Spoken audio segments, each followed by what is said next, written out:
Hello दोस्तों, मैं अंकुल आपके अपने चैनल में स्वागत करता हूं। तो आज की वीडियो बताऊँ 19 मार्च 2022 के करंट अफेयर से रिलेटेड इंपोर्टेंट प्रश्न। तो प्लीज़ इस वीडियो का अंत तक जरूर देखिए। तो चलिए वीडियो को शुरू करते हैं।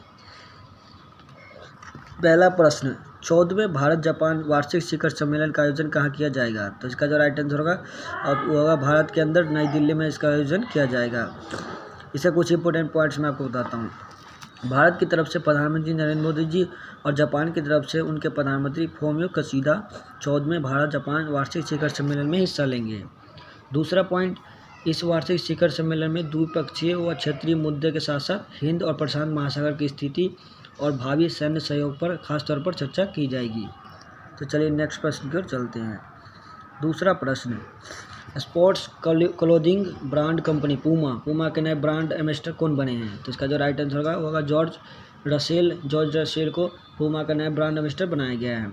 और इससे रिलेटेड कुछ इंपॉर्टेंट पॉइंट्स मैं बताता हूँ। पूमा की स्थापना हुई थी 1948 में।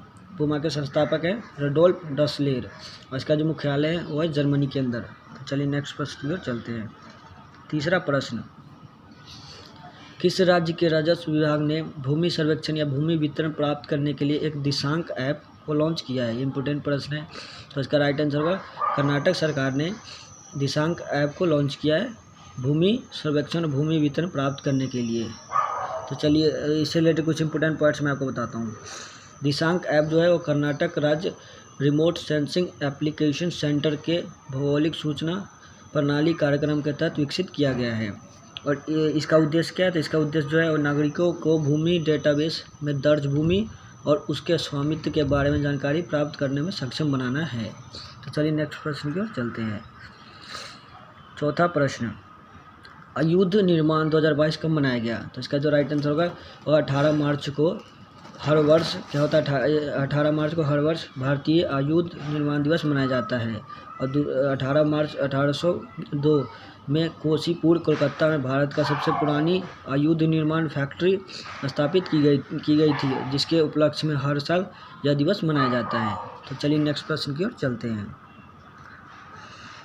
पांचवा प्रश्न, वैज्ञानिक अनुसंधान में उत्कृष्ट कार्य के लिए 31वें जीडी बिरला पुरस्कार से किसे सम्मानित किया जाएगा? तो इसका जो राइट आंसर होगा नारायण प्रधान जी को 31वें जीडी बिरला पुरस्कार से सम्मानित किया जाएगा। और इससे रिलेटेड कुछ इंपॉर्टेंट पॉइंट्स मैं आपको बताता हूँ। नारायण प्रधान जी को छोटे प्रकाश सामग्री के नए आकार को डिज़ाइन करने में मदद करने के लिए जीडी बिरला पुरस्कार से सम्मानित किया जाएगा, क्योंकि इन्होंने क्या किया कि जो छोटे प्रकाश सामग्री के नए आकार को डिज़ाइन करने में जो मदद किया, इसी के लिए इनको यह पुरस्कार दिया जा रहा है। और जीडी बिरला पुरस्कार जो है 50 वर्ष से कम आयु के प्रख्यात भारतीय वैज्ञानिक को विज्ञान के किसी भी शाखा में मौलिक और उत्कृष्ट योगदान के लिए यह दिया जाता है। ठीक है, तो चलिए नेक्स्ट प्रश्न की ओर चलते हैं। छठा प्रश्न,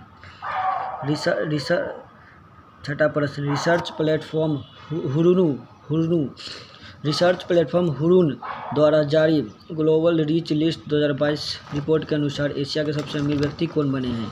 तो इसका जो राइट आंसर होगा मुकेश अंबानी जी, जो हाल ही में ग्लोबल रीच लिस्ट 2022 के रिपोर्ट के अनुसार एशिया के सबसे अमीर व्यक्ति बन गए हैं। इससे रिलेटेड कुछ इंपॉर्टेंट पॉइंट्स मैं आपको बताता हूँ। रिलायंस इंडस्ट्री लिमिटेड के अध्यक्ष Mukesh Ambani Hurun global rich list 2022 के शीर्ष 10 चार्ट में शामिल होने वाले एकमात्र भारतीय हैं। पिछले एक साल में इनकी संपत्ति कितनी 24% बढ़कर 130 अरब डॉलर हो गई है। और विश्व की बात करें तो विश्व में 3 अरबपति के नाम मैं आपको बताऊंगा। इसमें सबसे पहले है Elon Musk, Tesla and SpaceX, संपत्ति इनकी है 205 अरब डॉलर। और जॉब बेजोस, अमेजोन, संपत्ति इनकी है 188 अरब डॉलर। और बर्नार्ड अर्नोल्ड, ये जो LVMH, इनकी संपत्ति है 153 अरब डॉलर। ये तीनों जो है विश्व के शीर्ष 3 अरबपति हैं। तो चलिए नेक्स्ट प्रश्न पर चलते हैं। सातवां प्रश्न, अंतर्राष्ट्रीय फिल्म महोत्सव IFF के 26वें संस्करण का आयोजन कहाँ शुरू हुआ है? तो इसका जो राइट आंसर होगा वो होगा तिरुवनंतपुरम, केरल के अंदर। इससे रिलेटेड कुछ इंपॉर्टेंट पॉइंट्स मैं आपको बताता हूँ। केरल राज्य में 26वां अंतर्राष्ट्रीय फिल्म महोत्सव 18 से 25 मार्च के बीच में आयोजित किया जाएगा तिरुवनंतपुरम के अंदर। और केरल के मुख्यमंत्री पिनाराई विजयन इस महोत्सव का उद्घाटन करेंगे। और दूसरा पॉइंट इसका रिलेटेड मैं बताता हूँ कि बांग्लादेशी निर्देशक अब्दुल्ला मोहम्मद साद द्वारा निर्देशित रेहाना मरियम नूर इस साल के फिल्म महोत्सव की ओपनिंग फिल्म होगी। तो चलिए नेक्स्ट प्रश्न की ओर चलते हैं। सारे इंपोर्टेंट पॉइंट्स हैं। 8वां प्रश्न, भारत का पहला स्वदेशी ड्रेजर समुद्री जहाज बनाने के लिए कोचिन शिपयार्ड लिमिटेड ने किस कंपनी के साथ समझौता ज्ञापन पर हस्ताक्षर किए हैं? तो इसका जो राइट आंसर होगा dredging corporation of India DCI के साथ इन्होंने क्या किया है? एक समझौता किया है। इससे रिलेटेड कुछ इंपोर्टेंट पॉइंट्स मैं आपको बताता हूँ। कोचिन शिपयार्ड लिमिटेड ने ड्रेजिंग कॉरपोरेशन ऑफ इंडिया के साथ एक ऐतिहासिक समुद्री जहाज निर्माण के लिए एक समझौता ज्ञापन पर हस्ताक्षर किए हैं। और ड्रेजिंग समुद्री तट पर, दूसरा पॉइंट मैं आपको बताता हूँ।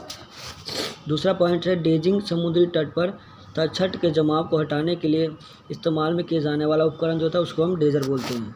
तो चलिए नेक्स्ट प्रश्न की ओर चलते हैं। 9वां प्रश्न, 37वें इंटरनेशनल जियोलॉजिकल कांग्रेस IGC सम्मेलन का आयोजन कहाँ होगा? इसका जो राइट आंसर होगा नई दिल्ली के अंदर होगा। 36वें अंतर्राष्ट्रीय भूवैज्ञानिक कांग्रेस सम्मेलन को नई दिल्ली में आयोजित किया जाएगा।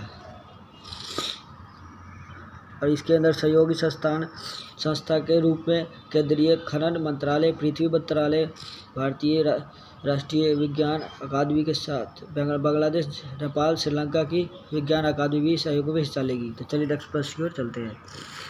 10वां प्रश्न और आखिरी प्रश्न, राहुल बजाज एंड